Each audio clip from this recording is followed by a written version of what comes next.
Night falls over southern Israel. The sky is calm. Then suddenly, warning sirens ring. People stop what they are doing and rush to shelters. But above them, another system is already moving.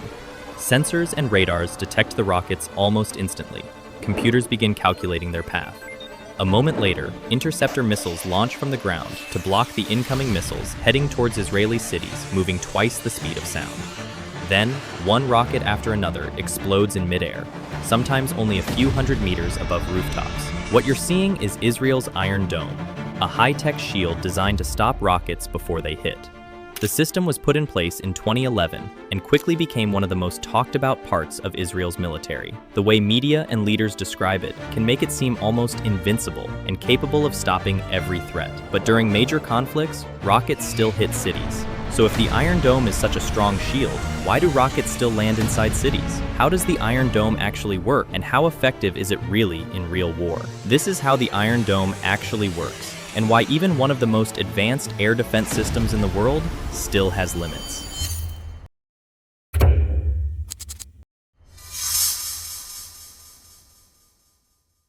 To understand how effective the Iron Dome really is, we first need to understand how it actually works. From the outside, the system can look simple. Rockets appear in the sky, and moments later, they explode before reaching the ground. The system works by solving a very fast math problem while rockets are already in the air. First, it detects the rocket. Then, it calculates where that rocket is likely to land. Finally, it decides whether the rocket is a real threat and whether an interceptor missile should be launched to stop it. In simple terms, the system works a bit like a body. It has eyes that spot the threat, a brain that makes the decision, and muscles that carry out the interception. The first step is detection, which is the system's eyes.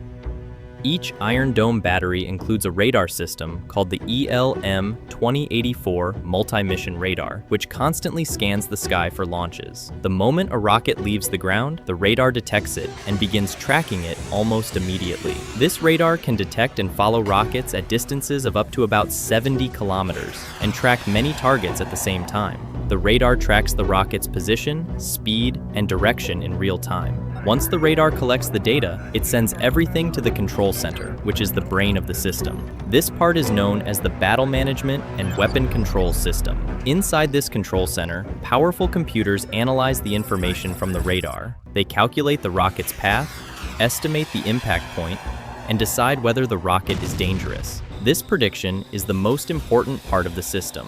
The Iron Dome doesn't try to shoot down every rocket it sees. If the computer calculates that a rocket will land in an open area, like a field or empty land, the system simply ignores it. It saves its interceptor missiles for rockets that are likely to hit cities, homes, or important infrastructure. All of this happens automatically and usually takes only a few seconds.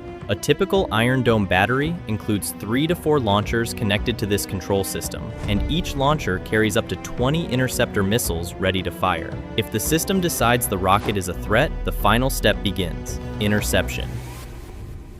At this point, the system launches an interceptor missile called the Tamir. The Tamir missile shoots into the sky guided by the radar on the ground as it moves toward the incoming rocket. The missile costs somewhere between $40,000 and $100,000, is about 3 meters long, weighs roughly 90 kilograms, and is designed to move quickly in the air to reach its target. As it gets close to the rocket, the Tamir uses sensors to detonate near the target. Instead of hitting the rocket directly, the explosion sends out fragments that destroy the rocket in midair before it reaches the ground. A full Iron Dome battery, including radar, launchers, and command systems, can cost between about $50 million and $100 million, and each battery can protect an area of roughly 150 square kilometers. Because interceptor missiles are expensive and limited in number, the system has to make careful decisions about when to fire. That's why the prediction step is so important. Without that step, the Iron Dome could quickly run out of interceptors during large rocket attacks. Because of this speed and precision, the system quickly gained a strong reputation that the Iron Dome was almost unstoppable. But to understand how effective the system really is, we need to look at how it performs during real conflicts. Now that we understand how the Iron Dome works, we need to know why it was built in the first place and how its role has changed over time. The system was developed mainly to stop rockets fired from the Gaza Strip toward Israel. In the early 2000s, armed groups in the Gaza Strip, particularly Hamas, launched thousands of short-range rockets toward towns in southern Israel. Many of these rockets were extremely simple weapons known as Qassam rockets, which were basically metal tubes filled with fuel and explosives. They had no guidance system and were very inaccurate, but when fired in large numbers, they could still cause damage. During the early 2000s, and especially after Israel's 2005 withdrawal from Gaza, rocket attacks increased. Before the Iron Dome, Israel had very limited ways to stop these attacks once the rockets were launched. So in 2007, Israel approved the development of a new system that could intercept short-range rockets. Rafael Advanced Defense Systems led the project, using radar technology from Israel Aerospace Industries and software developed by the Israeli company Emprest. The system was developed quickly and became operational in 2011, just 4 years after the project began. Israel designed it and funded the project together with the United States. The initial development cost of the Iron Dome program was estimated at roughly $1 billion.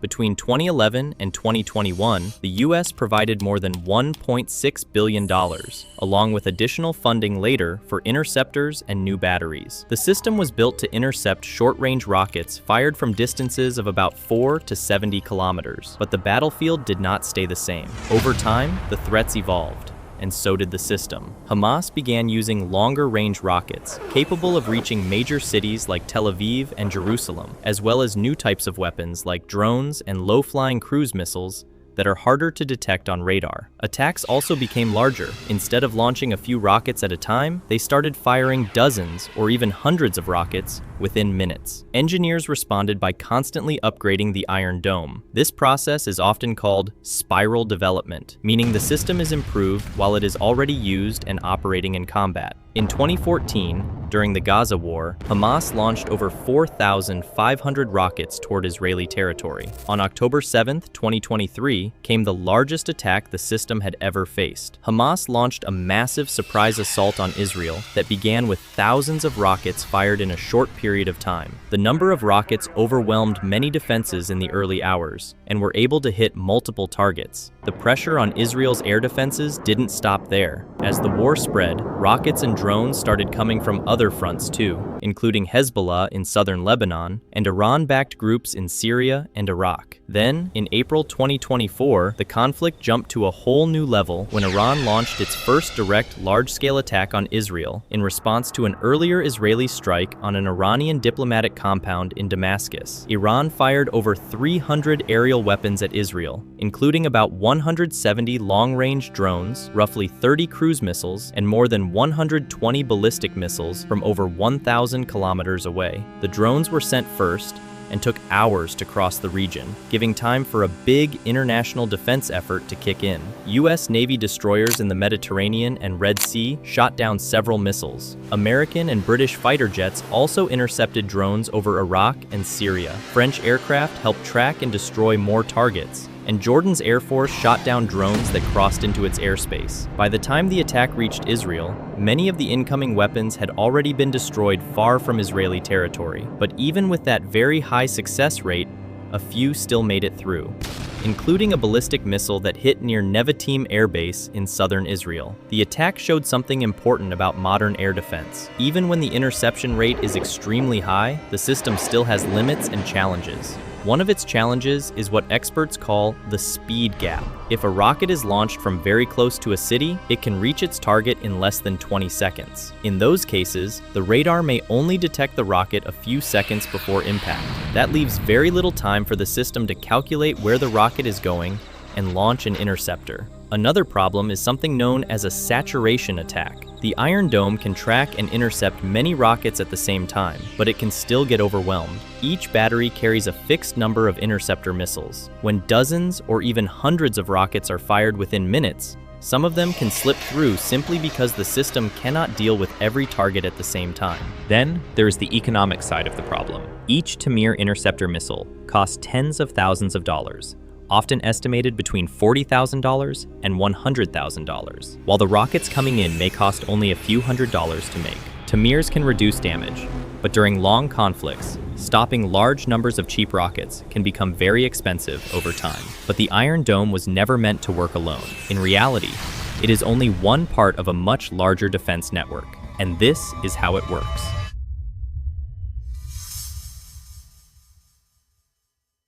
If you only hear about the Iron Dome, it's easy to think that Israel's air defense is just this one system, but that's not really how it works. In reality, the Iron Dome is just one layer in a much larger network that experts sometimes describe as an air defense onion. The idea is simple. Instead of relying on a single shield, several different systems work together, each designed to stop threats at different distances. The first layer sits hundreds or even thousands of kilometers away, designed to stop long-range ballistic missiles launched from distant countries like Iran, which has missiles capable of traveling over 1,000 kilometers. To counter these, Israel relies on the Arrow missile defense system. Systems like Arrow 2 and Arrow 3 are designed to intercept ballistic missiles while they are still high above the Earth. Arrow 3 can even destroy missiles outside the atmosphere, meaning the target is hit in space before it can re-enter the atmosphere and head toward its target. These systems are operated by the Israeli Air Force and were developed together by Israel Aerospace Industries and the U.S. Missile Defense Agency.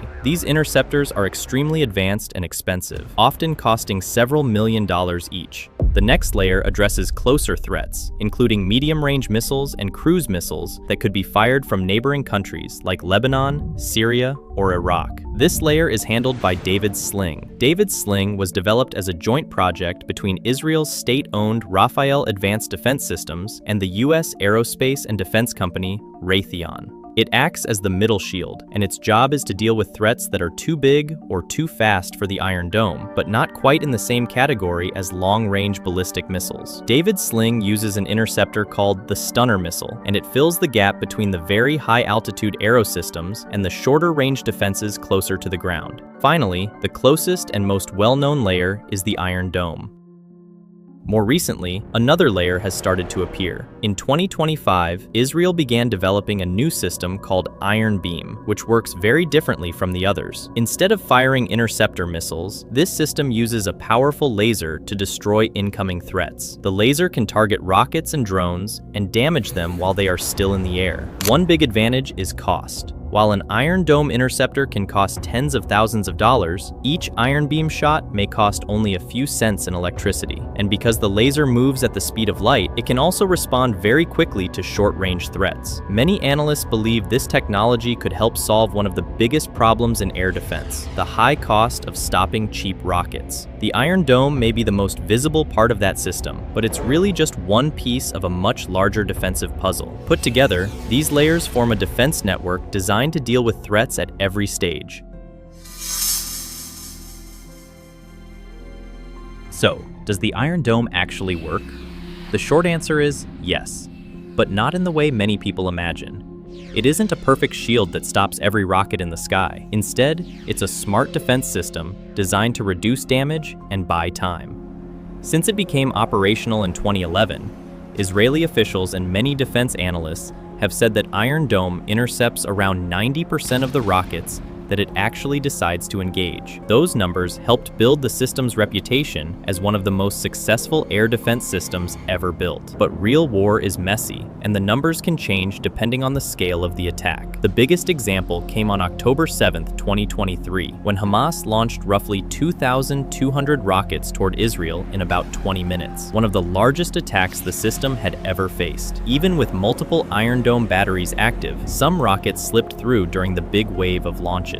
Later in that conflict, thousands more rockets were fired from Gaza and other fronts, putting constant pressure on Israel's air defenses. During the 2025 conflict between Iran and Israel, Iran launched hundreds of drones and missiles toward Israeli territory, and many of them still hit their targets. This shows an important point. The famous 90% success rate doesn't mean that 90% of all rockets are destroyed. The number usually refers only to the rockets the system decides to intercept. And during very large attacks, especially when hundreds of rockets are launched within minutes, the real effectiveness can drop. In those moments, a success rate of around 80 to 90% can still allow dozens of rockets to get through. And that reality is what separates the myth of an iron shield from the way the system actually performs on the battlefield. subscribe, and we'll see you on the next one.